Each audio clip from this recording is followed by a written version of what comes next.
darlings, welcome back. Today we are doing Adam X Female Listener Part 4 since you all have been asking for it and I am here to give it to you. And please leave any suggestions that you have for the next character that I should do in the comments below, and I will try to get the characters that you guys have asked for as soon as I can. This script did take me a while, so that's why it took so long to post it. And yeah, and I will try to post every week. But anyways, I hope you guys enjoy. Have the gadget inside of your backpack, hoping that nobody could find it. But you felt a warm presence behind you. And as you slowly turned around, you saw Adam right there in the flesh. You tried to hide the backpack and keep Adam's attention on you as you tried to kick it to the side. What the fuck has been going on with you? You've been acting off. You knew that Adam wouldn't entirely understand what was happening. Look, I just need to sort things out with a friend and think things over about something. I love you, you said, storming out of the room, frantically running. Finally, you found yourself walking. But as you were thinking things about what had just happened, you weren't paying attention to where you were going. Ow, what the fuck? Watch where you're going. Huh? You stopped and you looked back to see Lou. You held out a hand. Oh my god, I'm so sorry. I didn't. Fuck off. I don't even know why Adam picked you over me. I mean, come on, you're a pathetic demon. Can't believe he even. You zoned her out. But your blood started to boil in anger. Your vines shot up from the ground and wrapped around Lute's leg. Maybe it's because I'm not a bitch like you. Your vines threw Lute to the side, and you ran off, now realizing what you just did. But you couldn't stop what you did. You couldn't change what just happened. So you hoped that Lute was going to be okay, but you continued running. But Lute had bigger plans for you than you had thought. Finally reaching a waterfall where you could be in deep thought without being interrupted and not having to worry about anything. You could just have time to think. He was concerned. He didn't know what just happened. He needed to go find you. He wanted to talk to you about things, but he wasn't sure if he should just leave you alone. Did he come off too strong? So Adam started to go look for you. He kept looking for a while, and to no luck. But then he saw Lou from a distance and, well, he wanted to say hi. Nothing can come harmful from a hi, right? So as he headed towards Lou, he overheard her talking about how she wanted to sabotage you and how she was going to eventually frame you. Thought it was a little weird that she was talking to herself, but now Adam had to find you. And before he left, he overheard Luke talking on the phone with someone. Now I'm gonna get that little brat sent back to fucking hell where she belongs with the rest of those, I don't even know what they're called, those monsters. Adam was shocked that she would even say anything like that. But now he definitely had to find you, but with still no luck. The water gave you peace and boosted you and gave you the boost you needed to face what was gonna come. You decided to make your way back to Adam to try to explain to him what was going on. Slowly making your way back. But you stopped to find blood on the floor. You looked at your wrist to see that you were cut. But when you turned around, you were hit to the ground. Someone had shoved you hardly, causing scratches and bruises. So you got up to see who had just pushed you to the ground. You saw Lute. As she charged towards you, she said, "You think you can fucking take Adam away from me? After all my hard work? After you just showed up?" I had no idea what she meant by that, but you knew you had to be careful with what you were doing because one wrong movement and you could get killed. So, you're mad about me taking your little crush? Little crush? Little crush?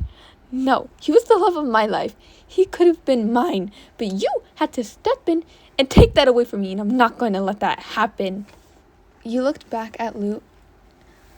Well, looks like someone has some issues that need to be unresolved.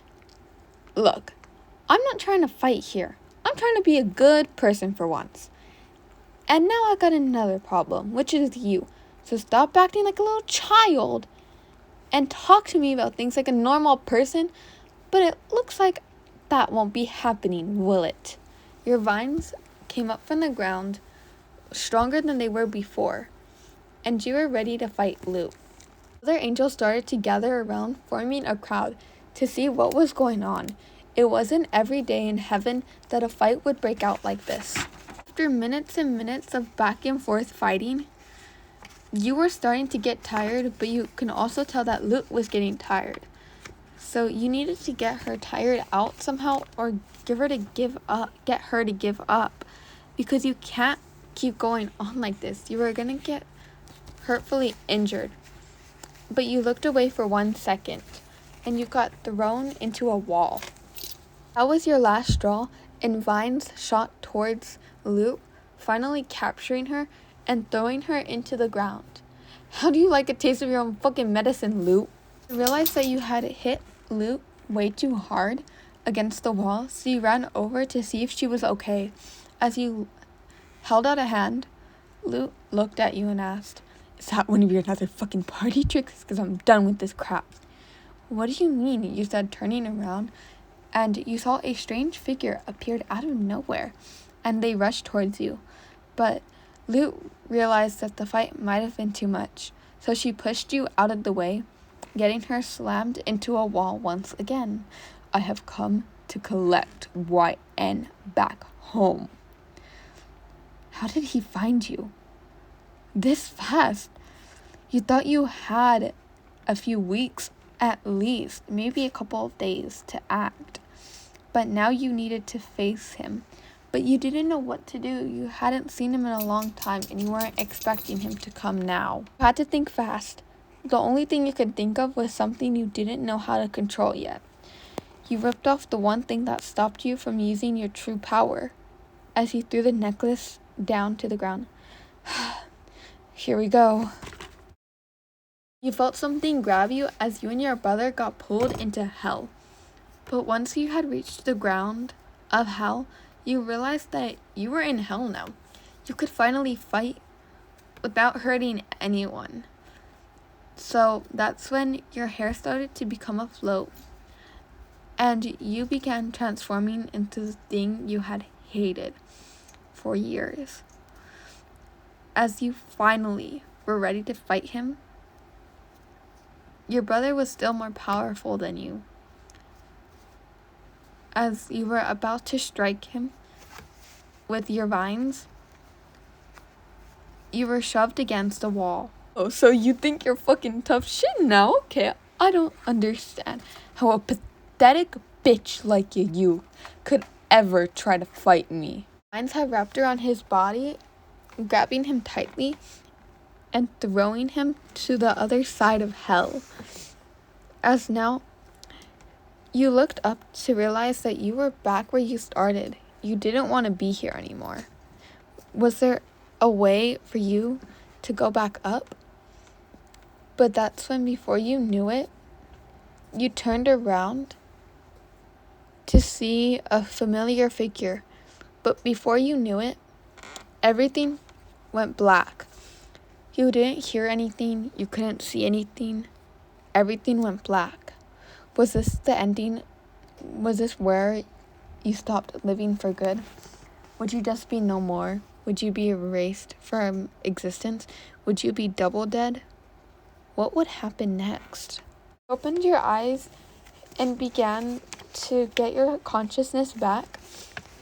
You were a little put off by all the bright colors. That's when you realized you were in heaven. As you got up, you saw Adam and your dog Charlie on a chair cuddled up next to each other. You smiled at the soft scene. You were in your room, though. You were just covered in band-aids, gauze, and a lot of other stuff. Your dog ran over to you as you got up. Oh, come here, boy. You picked him up. And then you looked at Adam. You wanted to wake him up in the most kindest, sweetest way possible. So, you threw a pillow at him. Ah, what the fuck? As you saw your boyfriend fall off the chair, and you burst into laughter. Hey, it's not fucking funny. Yeah, it is. The way you fell is just hilarious. That's when Adam realized that you were finally awake. He was scared that you would be gone forever. So he ran up to you and grabbed you into a tight hug. Don't ever fucking do that shit to me ever fucking again. You got that? You smiled at Adam. Now why would I do that again? It just was painful. Well, you better fucking not. I thought I was gonna fucking lose you. Well, you didn't. Well, that's good, I guess. You guess?